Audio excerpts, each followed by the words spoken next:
Bonjour à tous. Aujourd'hui, nous allons parler de pilules rouges et de pilules bleues. Vous savez, ces pilules inspirées du film The Matrix, Matrix. La pilule bleue, celle qui vous maintient dans le monde virtuel, ce monde complètement créé par le système et qui vous fait croire que la normalité, c'est de vous endetter, d'emprunter, d'aller au McDonald's, de faire vos courses, d'aller en vacances là où on vous dit, lorsqu'on vous le dit, de travailler pour des patrons, pour travailler pour des hommes supérieurs. Et la pilule rouge, celle qui vous sort du système, celle qui vous montre le monde tel qu'il est. Et comme disait Morpheus dans le film, I didn't say it would be easy, I said it would be the truth. Je n'ai jamais dit que ça serait facile. J'ai dit que ça serait la vérité. Je me suis fait la réflexion de pourquoi y a-t-il autant de pilules bleues, pourquoi y a-t-il autant de gens pro-système qui gobent tout ce que le système leur raconte, qui vont s'endetter sur 25 ans parce qu'on leur dit que c'est bien et qu'il faut acheter une maison, qui vont travailler pour quelqu'un parce qu'on leur dit que c'est la normalité et que tout le monde travaille pour quelqu'un, donc vous aussi, il faut que vous travailliez pour quelqu'un. On leur dit que la normalité, c'est de se marier, d'avoir une femme, 2 enfants, et d'avoir sa retraite à 62 ou à 63 ans et ne plus avoir que quelques années pour mourir. En gros, vous travaillez toute votre vie comme un esclave et arrivé à 63, 65 ans, vous avez fini de payer votre maison et vous avez votre retraite. Sauf qu'à cet âge-là, il vous reste peut-être encore 10 ans à vivre. Donc vous avez travaillé toute votre vie pour peut-être profiter une petite dizaine d'années de toutes vos années passées d'esclavage. Et la pilule rouge, c'est celle qui est contre tout cela, c'est celle qui vous dit ce n'est pas normal et qui remet tout en question. Pourquoi devoir travailler pour quelqu'un? Pourquoi se marier? Pourquoi signer ce contrat avec une femme? Pourquoi écouter ou cautionner ce discours féministe qui traite les hommes de harceleurs, de violeurs, d'agresseurs à tort et à travers? Et il y a très très peu de pilules rouges, de personnes qui adhèrent à cette vérité, de MGTOW qui sont anti-féministes, anti-système. Et répondre à cette question, ça serait la même chose que de répondre, pourquoi il n'y a que 1% du monde qui domine le reste des 99%? C'est une bonne question.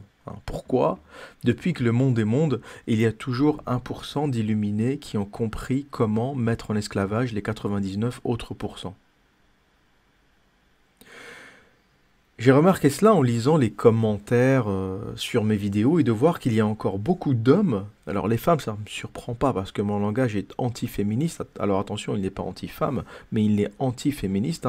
Je n'adhère pas à tout cela et je demande et je milite pour que les hommes se mettent en grève à la façon MGTOW. Donc terminer le soutien des femmes, on arrête de les épouser, on arrête de les mettre sur un piédestal, on fait la grève tout simplement.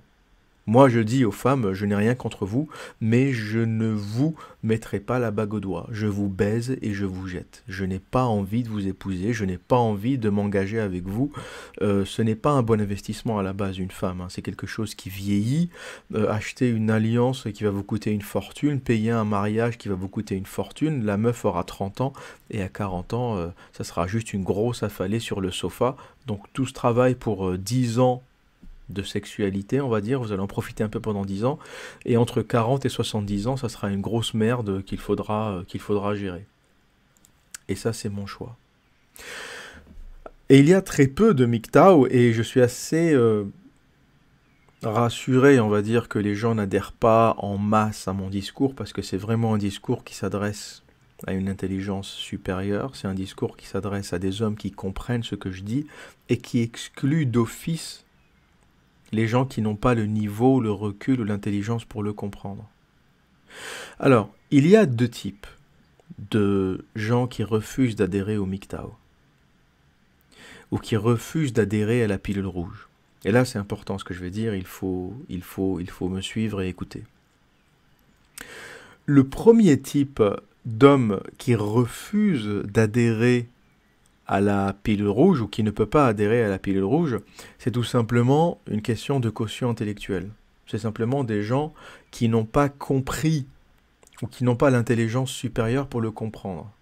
hein. On va dire, quand vous dites à quelqu'un, ce n'est pas normal de te lever le matin pour aller travailler pour quelqu'un d'autre, hein, pour aller enrichir quelqu'un d'autre, hein. À la base, ton patron, c'est un être humain comme toi qui a une tête, deux pieds, deux mains.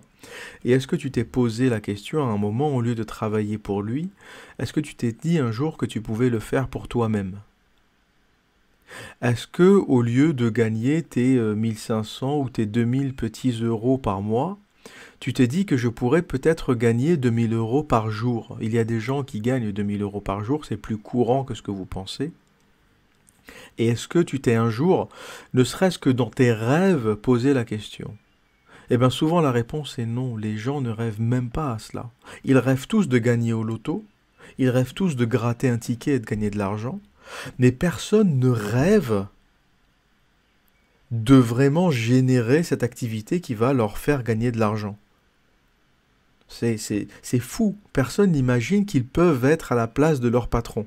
Très peu de gens, ils sont assez heureux dans la soumission et ils ne se posent même pas la question. C'est un problème intellectuel à la base, hein. Ils n'imaginent même pas que c'est possible. Ils ne conçoivent pas que c'est possible.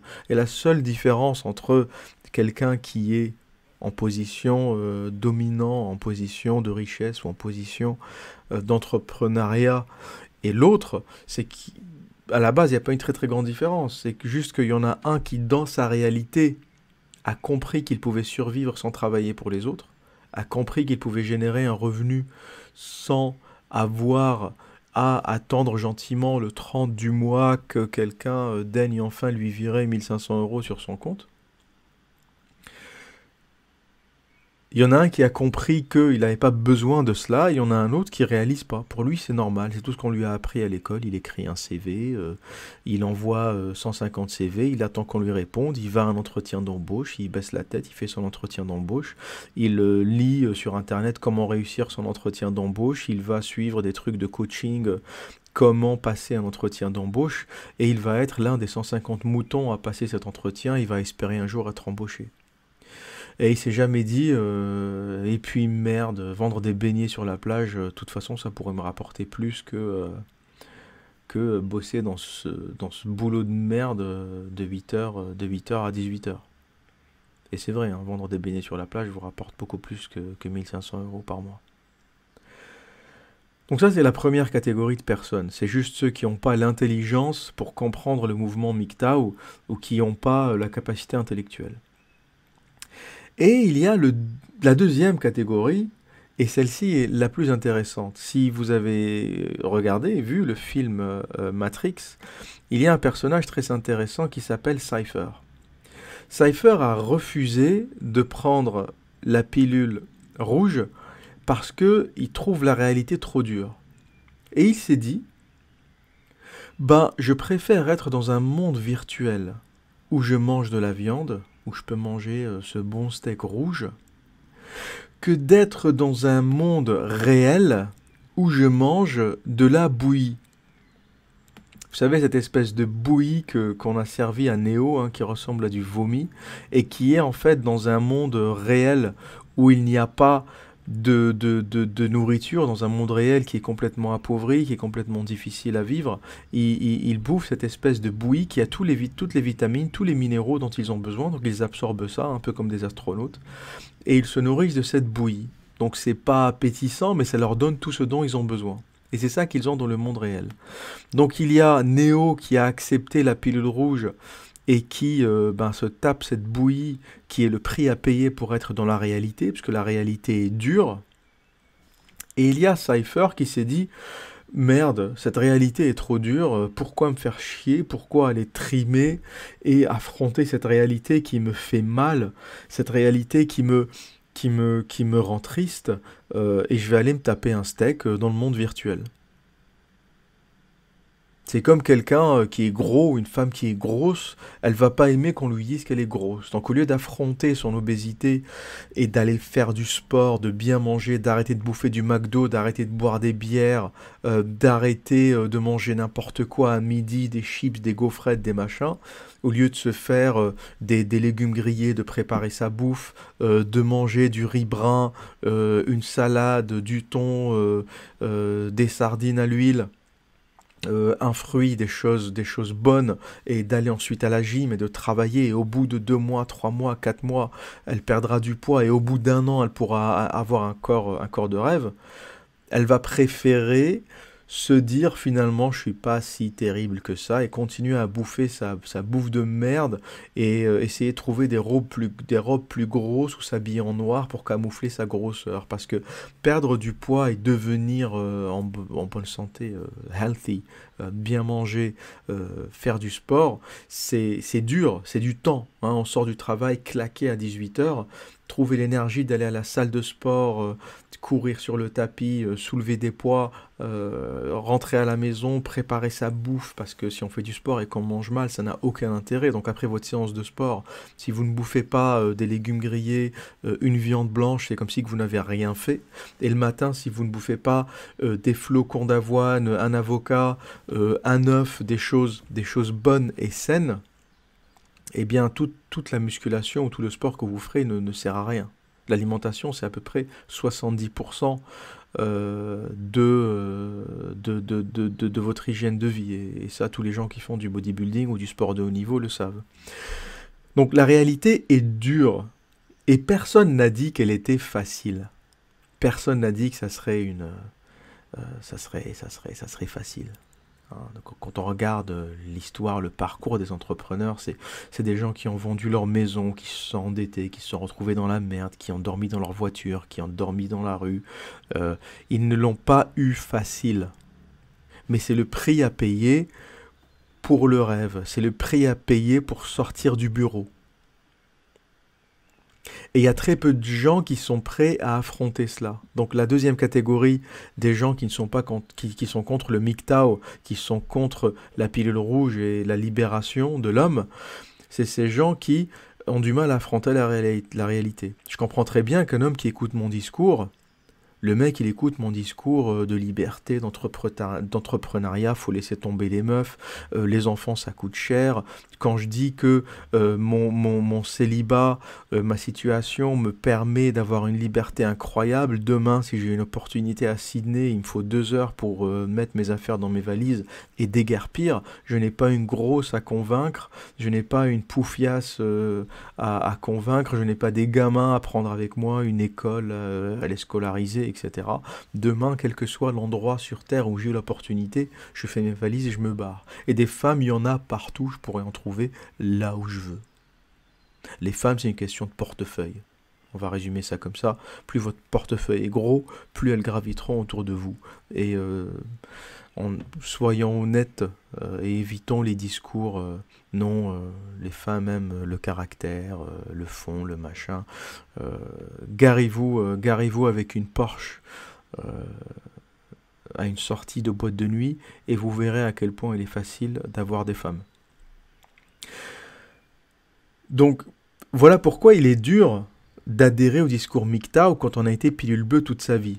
Et un homme qui m'écoute, qui a déjà pris le crédit sur 25 ans, qui est en train de payer son pavillon de merde qu'il a acheté 150 000 € au fin fond de la Cambrousse, qu'il ne peut pas louer, qu'il ne peut pas vendre parce que c'est pas le meilleur investissement qu'il ait fait, qui a 2 enfants, il regarde à gauche, tac, il voit sa grosse allongée sur le canapé, et il se dit, putain, c'est pas possible, si j'avais su, j'aurais jamais fait ça. Il y a plein d'hommes qui m'écoutent et qui ont déjà dérapé, qui sont mariés, 2 gamins, le crédit sur 25 ans, petit manager dans une boîte, d'autres qui m'écoutent, qui sont peut-être divorcés, dont le divorce leur a coûté une fortune, dont le divorce leur a peut-être fait perdre leur maison parce qu'ils ont été obligés, ou leur appartement parce qu'ils ont été obligés, ou de le laisser à leur femme parce qu'elle a eu la garde des enfants, ou de le vendre. Et comme en général les hommes mettent plus d'apport que les femmes, ben, quand vous vous séparez, ben, c'est toujours la femme qui sort gagnante, parce qu'à la base elles ont rien au début, c'est toujours l'homme qui apporte la ressource, ou ceux qui sont en train de payer des pensions alimentaires qui leur coûtent une fortune. Ces gens-là ils ont été pilules bleues toute leur vie, la pilule bleue leur a coûté une fortune, et ils ne peuvent pas adhérer à mon discours parce qu'ils se disent c'est pas possible, la réalité c'est trop dur. C'est pas possible. En fait, c'est le déni. C'est le bon mot, c'est le mot que je cherchais. On ne peut être que dans le déni. Et il est mieux d'être dans le déni en disant ouais, l'observateur, c'est un gros connard, il dit n'importe quoi, il méprise les femmes, c'est bien d'avoir des enfants, finalement, être marié, c'est pas si mal que ça. Euh, Faut bien qu'on ait ce qu'on appelle en anglais un coping mechanism. Coping, c'est un peu faire avec ou vivre avec, hein. C'est le cerveau qui a ce mécanisme et c'est un mécanisme très très utile. C'est quelque chose qui revient souvent dans le handicap, hein. Vous savez, quand on a un accident, quand on finit handicapé ou qu'on perd un être cher ou quand on a un coup dur dans la vie, le cerveau est d'abord au début dans le choc, ça se passe toujours en trois phases, hein. Le cerveau est choqué, donc il y a la peur, la panique, il y a plein de sentiments violents. Ensuite, il y a la deuxième étape qui est l'étape de la compréhension. On commence à comprendre ce qui s'est passé, on commence à analyser de façon rationnelle ce qui s'est passé. On a perdu un être, on a eu un accident, etc. Et la troisième phase, c'est l'acceptation. Donc le choc est passé, on a compris ce qui s'est passé. Et la troisième étape, c'est qu'on vit avec ce qui s'est passé. On l'accepte, on l'analyse, on l'intériorise. Et ce coping mechanism, ce mécanisme d'acceptation ou de compréhension est très très utile pour l'homme. Parce que c'est ce qui permet de vivre les coups durs, de survivre à des moments difficiles dans la vie. On ne pourrait pas vivre, tout le monde se pendrait si on n'avait pas ce coping mechanism, ce mécanisme d'acceptation qu'a le cerveau. Qui fait qu'à un moment, dès que le choc est passé, dès qu'il y a eu la compréhension, la troisième étape, c'est l'acceptation. Hein, beaucoup de gens qui ont connu un décès dans leur vie, par exemple, hein, perdre un être proche, un être cher, on va être dans ces trois étapes systématiquement, hein. On va avoir le choc, hein, donc les pleurs, la tristesse profonde. Ensuite, la compréhension, hein, donc on va commencer à vraiment analyser de façon rationnelle, la personne a eu un accident, ou bien elle était vieille et elle est morte. On commence à vraiment prendre la situation comme elle est, hein, le choc étant passé. Et la troisième, on l'accepte. Voilà, si c'est un être cher qui est parti, ben il est parti, et puis la vie prend son cours, ou reprend son cours, et on a complètement accepté, intériorisé ce fait. Et c'est comme ça qu'on arrive à survivre au coup dur de la vie, hein. Sinon, toutes les personnes qui ont perdu un être cher ne s'en remettraient plus jamais. Et heureusement que le cerveau a ce mécanisme. Et donc par rapport au MGTOW ou par rapport à la pilule rouge, il y a beaucoup de gens qui ont ce coping mechanism. Parce que quand on est marié, qu'on a sa femme, qu'elle est affalée sur le sofa, quand on a sa grosse à côté, on ne peut pas se dire j'ai raté ma vie. Ben non, forcément, il doit y avoir ce coping mechanism, ce mécanisme d'acceptation qui va dire finalement, c'est pas si mal d'avoir ma femme, c'est bien de ne pas être seul dans la vie, même si elle est casse-couille, même si elle fait chier, même si elle baisse plus, même si elle a grossi, et c'est pas mal d'avoir des enfants, même s'ils me coûtent cher, même si ça fait 10 ans que je suis pas allé en vacances parce que je leur paye l'école, les études, etc. Et puis, payer un crédit sur 25 ans, c'est pas grave, à la fin, dans 25 ans, j'aurai ma maison, même si j'aurai 65 ans, à l'âge où j'aurai fini de payer. Finalement, c'est mieux d'avoir sa maison que de payer un loyer à 70 ans. Donc, il y aura toujours une façon que votre cerveau va trouver pour vous rassurer. Et quelle que soit la situation dans laquelle vous êtes, si vous l'acceptez, c'est que votre cerveau a enclenché et a peut-être fini le mécanisme du coping, du vivre avec ou de l'acceptation. Donc on est tous plus ou moins dans une acceptation de sa situation, sinon la vie serait infernale. Donc de par ces éléments-là, donc un, ceux qui n'ont pas l'intelligence suffisante pour comprendre, et deux, ceux qui sont entièrement dans le coping mechanism, dans l'acceptation, ou qui ont peur de la vérité et que la pilule bleue satisfait plus que la pilule rouge, hein, donc le steak dans un monde virtuel est toujours mieux que la bouillie dans un monde réel.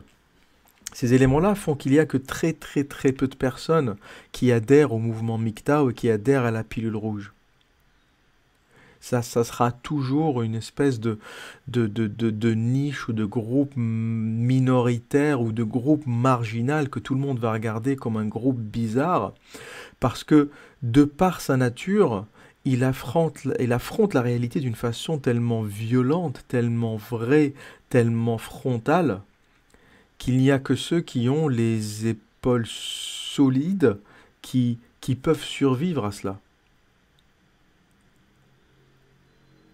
Quelqu'un qui est à fond dans le MGTOW et un vrai MGTOW, pas quelqu'un... Parce que devenir un MGTOW, c'est passer par toutes les étapes de la vie. On ne peut pas être MGTOW quand on est puceau.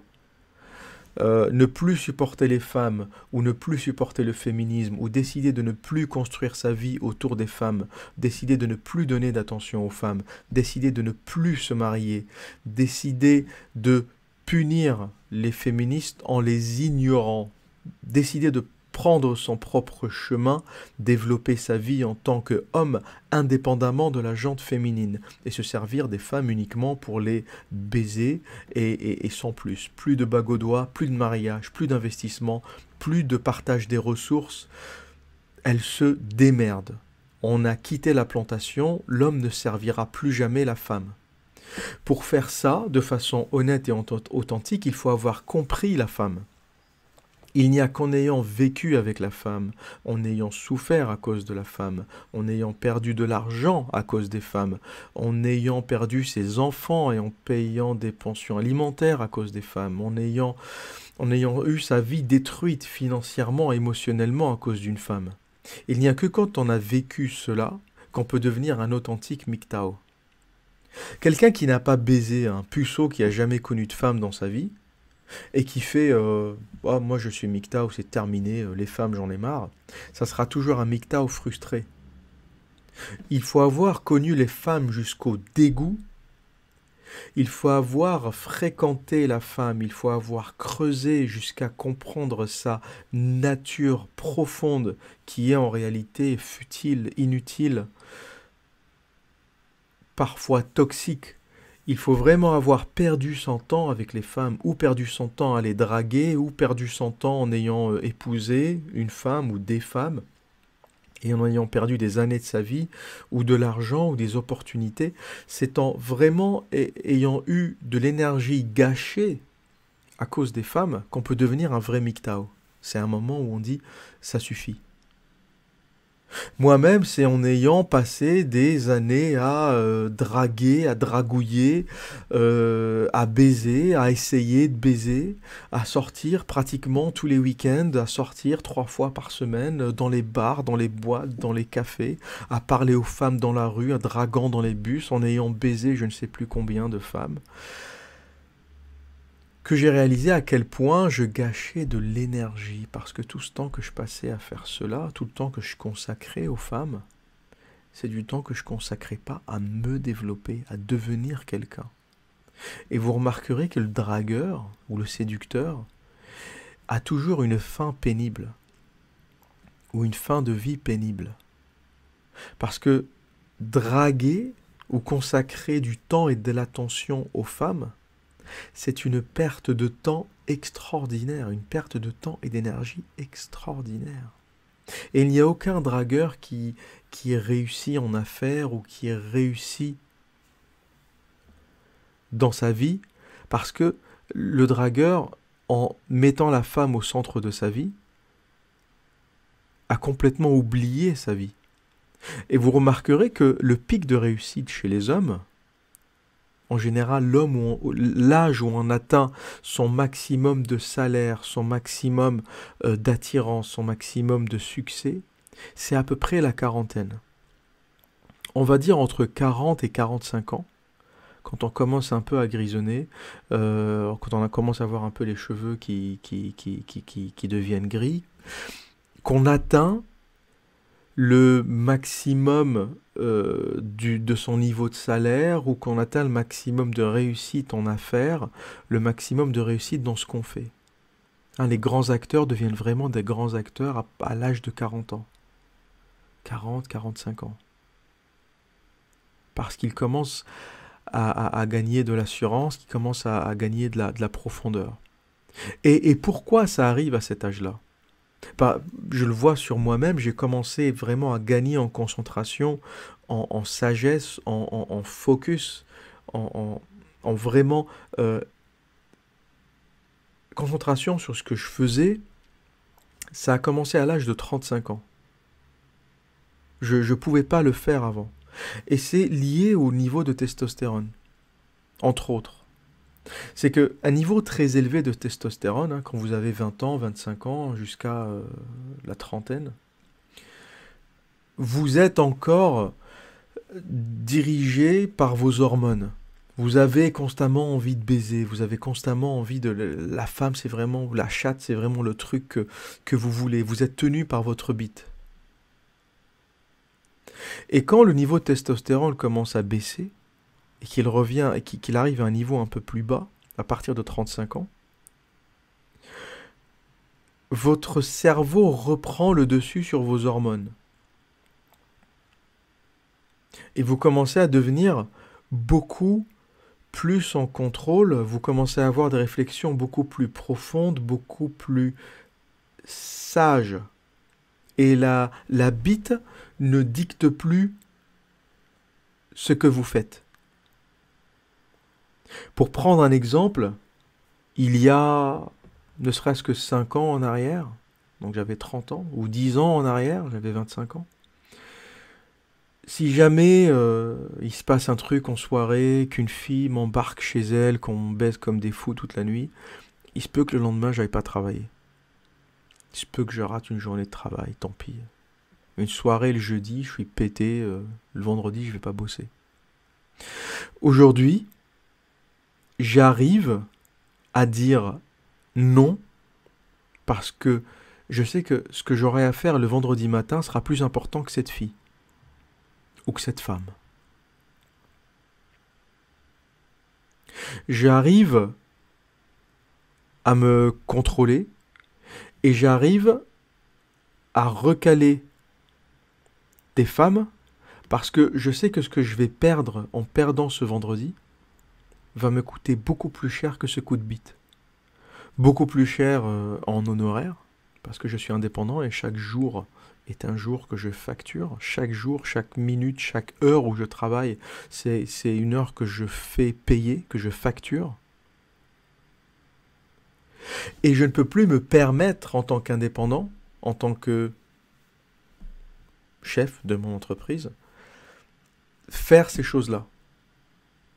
Et je n'aurais jamais pu faire ça avant. J'aurais dépensé plus d'argent, j'aurais fait plus de soirées, j'aurais raté des jours de travail parce que j'ai trop bu avec une poufiasse, parce que je suis contrôlé par ma bite.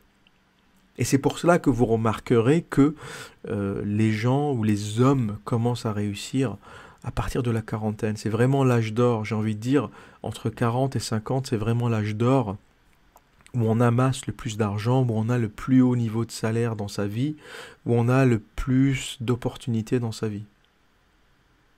Pour les hommes intelligents. Pour les autres, pour ceux qui sont mariés, c'est l'âge où ils ont épousé la grosse, où ils ont 2 enfants, la maison, et ils ne peuvent plus bouger. Donc ils compromettent les meilleures années de leur vie en donnant leur vie à une femme. Mais là encore, c'est le choix de chacun. Le choix de chacun. Je m'adresse plutôt aux jeunes générations au moment où je dis ça, parce que si vous êtes déjà en train d'écouter ma vidéo avec votre grosse affalée sur le canapé, je ne sais plus trop quoi faire pour vous. Donc on va dire que ça va plutôt servir ou aider ceux qui n'ont pas franchi le cap, ceux qui ne se sont pas liés, menottés à une femme, en pensant que ça leur donnera de la liberté, du plaisir, de la sécurité. La seule chose qu'une femme vous apportera, c'est vous débarrasser de votre compte en banque aussi vite que possible, vous débarrasser de vos rêves aussi vite que possible, vous débarrasser de vos projets de voyage aussi vite que possible, pour qu'elle puisse aller s'acheter des sacs et prendre le thé avec ses copines et passer des heures au téléphone avec ses copines. Voilà, c'est tout ce que j'avais à dire pour aujourd'hui. Que dire d'autre? Eh bien, comme à mon habitude, prenez soin de vous et à très bientôt.